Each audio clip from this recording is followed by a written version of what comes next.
കണ്ണൂരിലെ PSC hi tech കോപ്പിയടി കേസിൽ പിടിയിലായ സഹദ് ഇതിനു മുൻപ് 4 പരീക്ഷകളിൽ സമാന രീതിയിൽ കോപ്പിയടിച്ചെന്ന് കണ്ടെത്തൽ.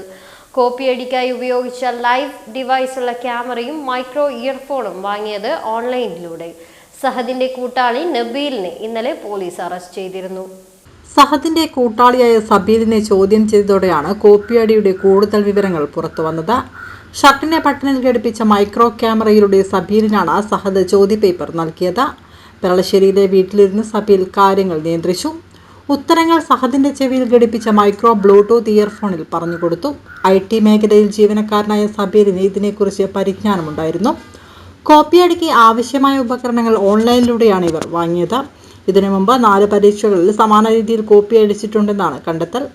സംഘത്തിൽ കൂടുതൽ പേരുണ്ടോ എന്ന് പോലീസ് അന്വേഷിക്കും. റിമാൻഡിലായ സഹദിനെ കസ്റ്റഡിയിൽ വാങ്ങാനാണ് പോലീസിന്റെ തീരുമാനം. Payyambalam government girls higher secondary സ്കൂളിൽ നടന്ന സെക്രട്ടേറിയറ്റ് അസിസ്റ്റന്റ് പരീക്ഷയ്ക്കിടെയാണ് സഹദിനെ PSC വിജിലൻസ് വിഭാഗം പിടികൂടിയത്.